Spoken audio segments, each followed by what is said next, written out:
All right, everybody, the big moment is here. I'm going to do the unboxing of the Kove. If you watched the last video and took a guess, let me know what your guess was.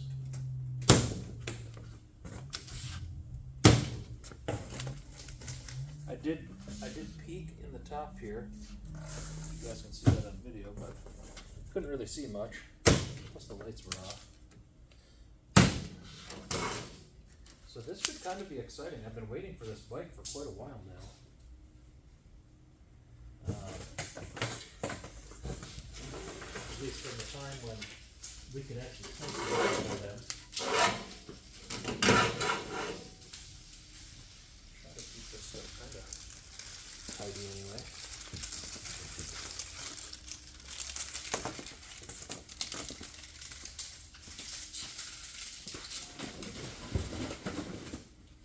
Well, this is the moment that I think I've been waiting for anyway. Let's get the cardboard out of it.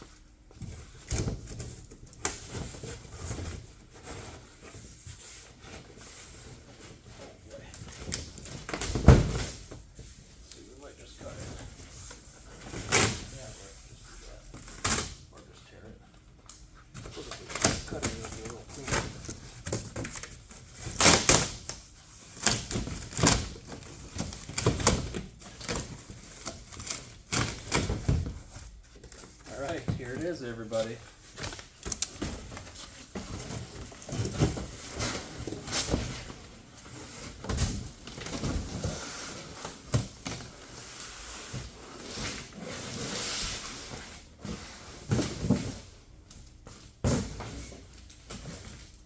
So we have a front wheel on the other side here. The bike is actually pretty complete. Looks like handlebars and setup and everything are strapped on pretty well. There's a custom mount here. The rest of that, I'll bring the camera a little closer so everybody can see. So this is what it's going to look like when you get your Kove 450. Like I say, the handlebars.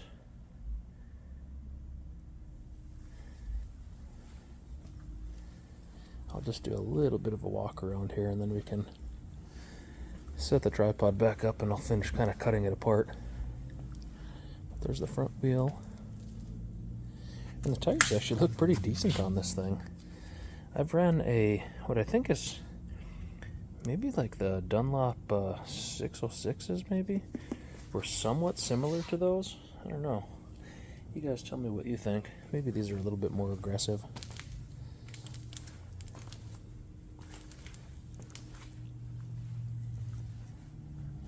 So for reference, this is the low model.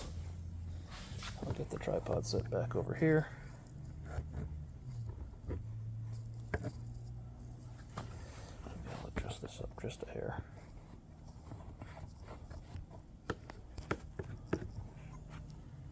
Sorry if it's kind of crooked, guys.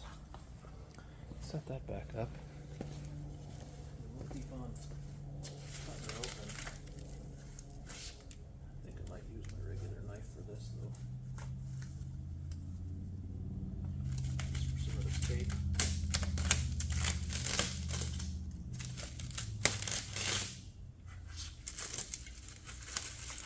And sorry, my arm's covered in stuff here. I was just at the hospital this morning. Figure out what's wrong with me. My wife thinks it's probably just because I buy too many motorcycles. This must be the box of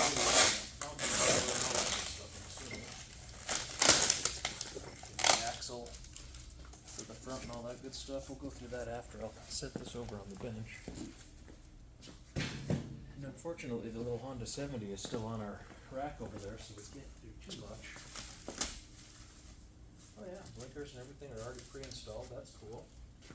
I guess these are street legal, so I heard some rumors about certain states were having a little harder time. I don't know if that's true or not.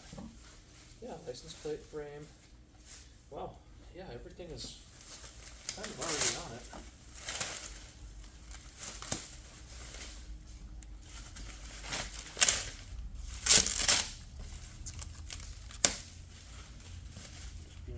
careful with to not scratch any portions of the bike here. A lot of people have made some complaints about scuffs and scratches and stuff like that. There are a couple on here. The typical areas that you'd find with cardboard rubbing on it or whatever it would have been. But I don't know, I think it looks alright. My initial thoughts on the bike, it looks pretty high quality for, you know, that was kind of the big concern, I guess, from everybody else too. Just being as these are coming out of China. I mean, I've seen some of the Chinese bikes before. This really doesn't look like anything that I've seen. I mean, if somebody would have told me this was made in Germany or made in Poland or wherever, I'd probably believe them. I mean, this doesn't look low quality at all. Nothing on here so far that I'm seeing looks low quality. Everything looks pretty nice. And I'm not just saying that because I spent $10,000 on a motorcycle. This is kind of a very unbiased review. I've built a lot of rally bikes before in the past. I've had probably well over 100 motorcycles at this point. And again, this thing looks pretty darn good. A little TFT or LCD display up here. Again, I'll do one more walk around once I get all this stuff cut off of it. I didn't know if anybody was going to want to watch a video like this, but you know, it was one of those things where I figured I'd just go ahead and film it and show everybody exactly what you get when you get one of these bikes. And they ship via Old Dominion Freight, and it was pretty fast. I think it took a little, maybe just a hair over a week. We're in a really weird spot down here. We're in Roswell, New Mexico. And so we're in a strange area to begin with. I'm going to leave that on the head for the headlamps for now. So a lot of times things take a heck of a lot longer to receive for us down here. So like I say, it only took about a week, maybe just a hair over a week. I'm going to grab a side cutter for the zip ties.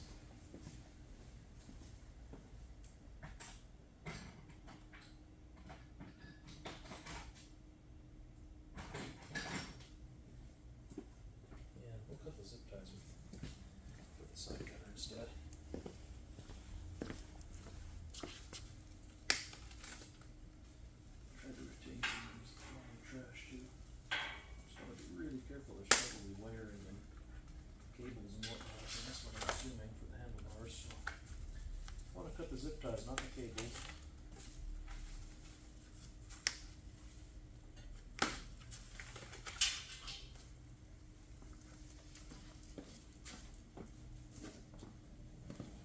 Now we'll get this fender out of here too.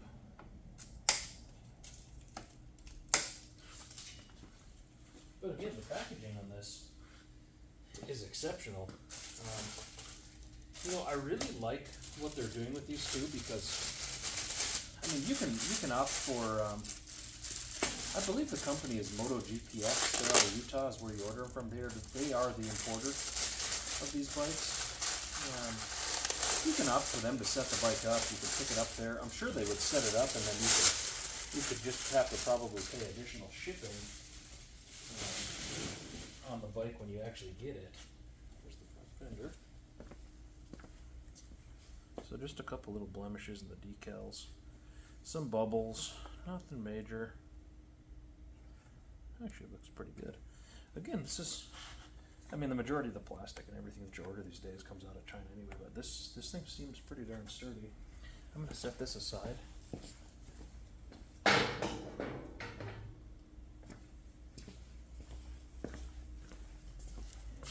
wondering if we should maybe get it out of this rack before we proceed too much farther. I guess we can get the wheel off of here. A couple other things.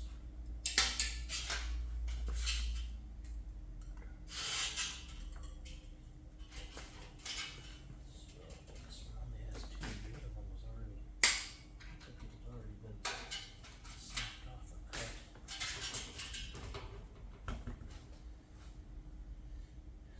these ones have tubes. Some people were saying that the previous, or the early models were having bid looses installed from the factory. That would have been pretty awesome, actually. I would have actually preferred to have bid looses. I don't know if you guys have watched any of my other videos, but if you've seen the one on my Husqvarna FE501 that I built up, kind of I did it for rally racing, and then I ended up getting hurt, and then I ended up having to I used the bike for just BDR rides, well, I only went on one ride with it. But again, that bike, let's see what we got there. It's kind of exciting. There's like a gigantic rack of stuff here with something hiding in it. Okay, looks like all the controls. And a clutch lever. It looks like the old school, like a reproduction of the old school Pro Taper type clutch lever, which was actually really nice. I had that on my BMW rally bike that I built, the G450X, the Speed Brain bike. I don't know if I did any videos of that bike or not, but that thing was cool. That was a really neat bike. My buddy Luke out in Atlanta, Georgia has that one now.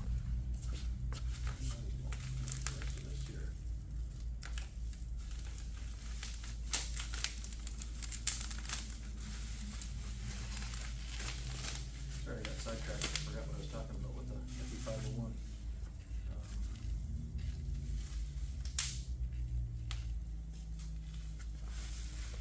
The guy in California ended up with that one.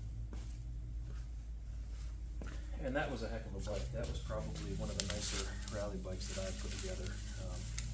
Again, I built that for racing initially, and then I ended up I got hurt, and ended up just selling the bike.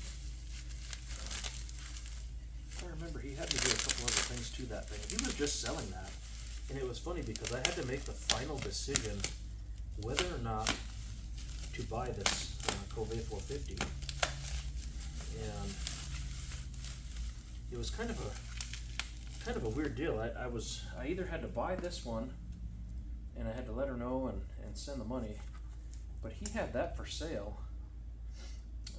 That FE501 that I built. I mean, I probably had, well over into the $25,000 range into that bike, putting it together. We did custom Olin suspension front and rear. You name it. There was a ton of titanium parts on it. Things that normal people probably wouldn't have done. But we just kind of took it to the next level and really went crazy with that bike. Grip is all. Oh no, there's just a nub on the end of the grip. That's funny. Huh. No bar end deals. I still do leave them open like that so you can install handguards of some sort. Again, guys, overall, just looking at this, I'm really impressed. My other buddy Luke, the one that I was telling you about, that bought the Speed Brain bike off of me, the rally bike,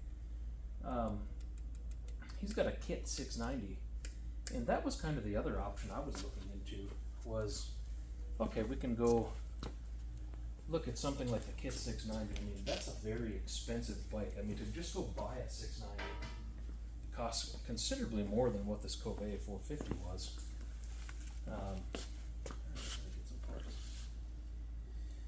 So that Kit 690 was another option for me, just as a year-round travel bike. Really, the reasoning behind this was kind of to get something that was along the lines of a BDR type travel bike that's lighter weight than the R1200 GS that's actually right behind us here. And what size do you think that is? About a 14 millimeter? No, those are actually square. Oh, they're welded on. Cool. Oh, even better. Oh, that was a 14 millimeter. Perfect. My eyes aren't that bad yet, I guess. But when I looked at the cost differentiation between like a Kit 690 or going that route again, and then I looked at this, And then I was looking back because, like I say, the gentleman that bought the FE501 from me was going to sell it again. And he actually had it listed for sale. And I thought, okay, maybe I'll just buy that back because I know all the time and money and everything that I put into that already. And he did a lot of cool stuff to the bike too. I had installed like a recluse clutch and a couple other parts for him while we had it at my house still. I think, oh yeah, the forks are right on there, pulled it up. So I mean, I knew that bike really well, but something in me just said, hey, order this Kove because it's a brand new bike. You know, it's an actual rally bike from the factory. So I mean, that was kind of intriguing to me from the get-go, was to see something like this and be able to kind of compare it to the build that I had done in that FE501. And again, I mean, just looking at this reminds me a lot of the Kit 690, and it also reminds me of my 501 because of the kind of the frame size and it's smaller. I like these tanks. Like just looking at this, I mean, I don't know if this is fuel tank down here still, but I think that's cool. I mean, between that and this rear tank, you know, carrying the load a little bit lower, keeping your center of gravity lower. I mean, again, I think this thing is really, really nice. Not a bad bike at all. We'll have to get some Torx bits to undo this. Get this goofy mount piece off of here, and then that might be about as far as I take it for now because I suppose I can unbolt the rest of the cage and everything on here. We can get all that taken off of there. And shoot, I forgot to bring, I wonder if I have a 14 millimeter. Let's see if I've got some better tools. I didn't really know what to expect, so you guys are just riding along with me here as far as the size of the sockets and all that good stuff. If I have one small enough. All I have is this gigantic impact down here because I don't have the other adapters at my house for my little one. So we'll just zip these things off of here. So let's take a look all the way around. I think we can probably remove this standalone. So let's go ahead and do that.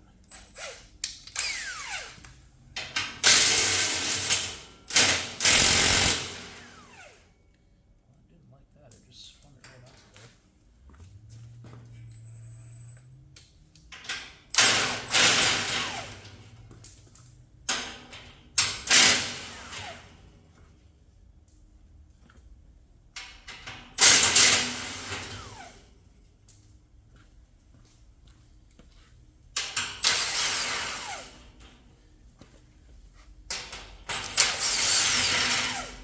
Reminds me of back in the day. I remember I ordered a bunch of these kids' foam motors. Gosh, this was so many years ago. I don't even remember what year that was.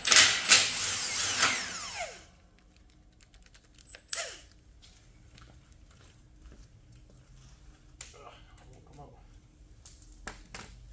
All right, that should be. Let's see how I can do this. Tilt this up this way. Oh, the whole thing's going to fall apart on me. Oh, I should have had two people here for this one. Alright, let's see if I can lift it off of here.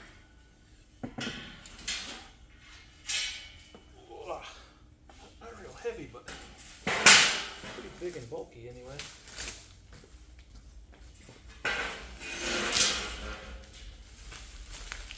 Here and kind of lay it down so it doesn't end up ramming into the Mustang there.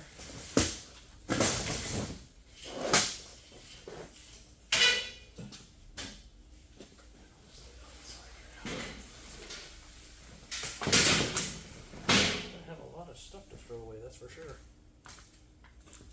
Whew. Alright, we'll do one more walk around again here.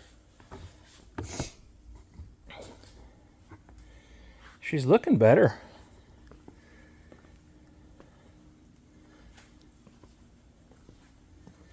Sorry if I'm breathing kind of heavy too. They took a ton of blood out of me today. So I actually feel kind of winded, which is weird.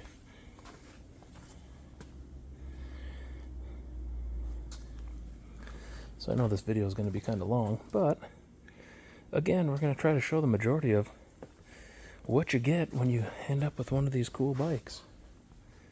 And again, first impression is, I think it's awesome. There's really... Oh yeah, look at, they even have a... Yeah, there's ABS on it. There's an ABS sensor and all that good stuff. Little deals inside the brake caliper to keep that from collapsing. I suppose that holds the brake pads in too.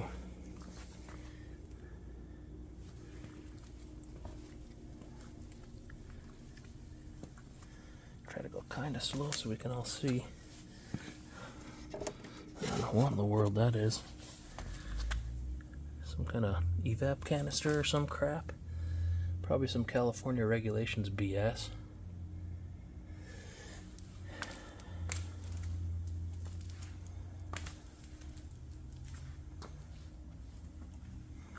So I gotta go find a Torx bit next.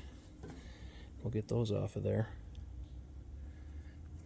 But I don't know, everybody. I think I'm definitely sold so far. Get this set back over here.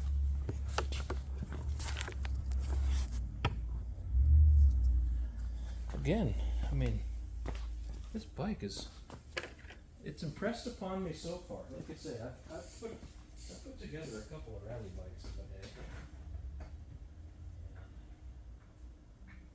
This one seems pretty legit. Again, I apologize for not having all the tools and stuff laid out, but I really didn't know what we were going to be getting into today.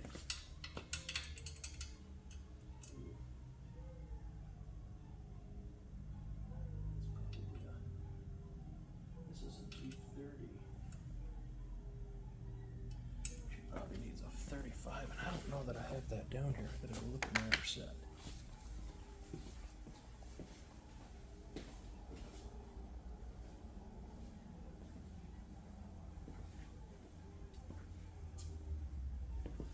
Or 40, I mean. Yeah, my 40's not in fantastic shape either. Yeah, that's definitely a 40. Yeah, we'll use that.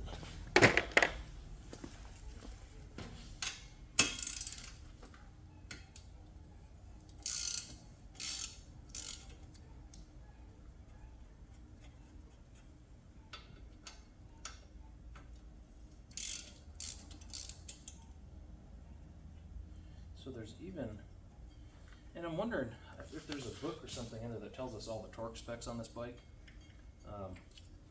So kind of a, I don't know if it's a pro tip or not, but what I've always done with all of my bikes, every single new bike that I get, I'll go through and I'll look up the torque specs on pretty much everything. So like, for example, on these handlebar clamps, what I would normally do is get a magic marker, black magic marker, and I would write right in the middle here on both of these what the torque spec is on these.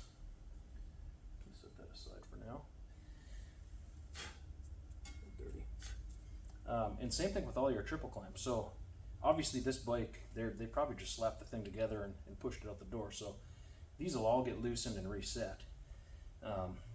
So I'll write, you know, right on the top triple here, you know, you'll write what the torque spec is there. I'll usually write it right down here. Sometimes you can write them right on the fork too. And then same thing on the bottom side where your wheel goes, and then the main nut, and then your the two nuts that hold it, actually are the pinch bolts that hold it together. So again, write the torque specs on everything. That way, when you're disassembling, reassembling, retightening, resetting, whatever it may be, I do that with everything.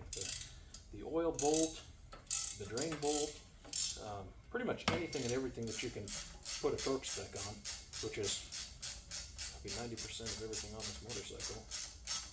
Just write it on there. That way it's there. You know exactly what to torque it to. And I'm going to be guilty today because we're not really doing a setup on this bike today. We're just kind of unboxing it. And I'm going to get it off of the crate here anyway. But otherwise I would normally do that. And when we do the actual setup, we'll get all the specs on it and we'll figure that all out.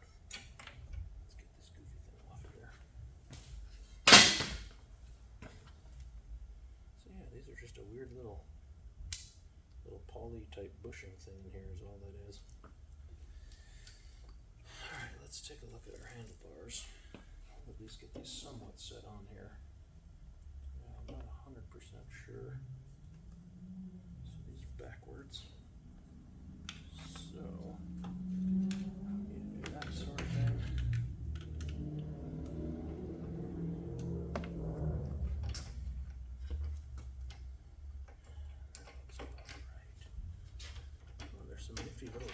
There's like crazy little retainers in here too. Wow, that's nuts. Wow. I don't know, some of the stuff on here just looks like it could potentially just be added weight, but it's kind of a nifty design. Let's just put these back down in here. Get the handlebars on for the time being anyway.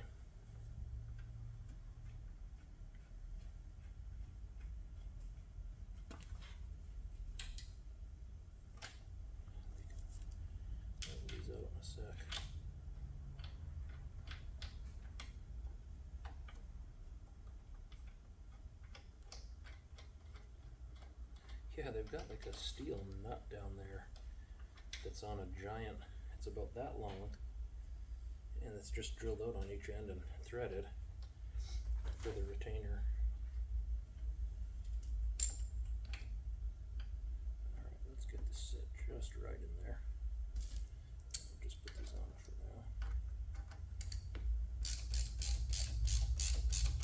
And again, I'm not torquing these on here, I'm just really just putting them on kind of hand tight and getting it set, and then we will go back afterwards. This is going to be a couple part video here. Like I say, we'll do the unboxing and then we'll do an actual setup video. The setup video is going to be pretty in-depth.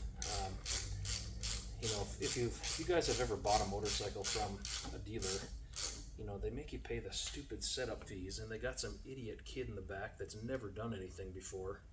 No offense for the idiot kid, but you know, they should train these people accordingly. But they've got somebody generally just in the back that's literally just putting the tire, putting the handlebars, and throwing them out the door.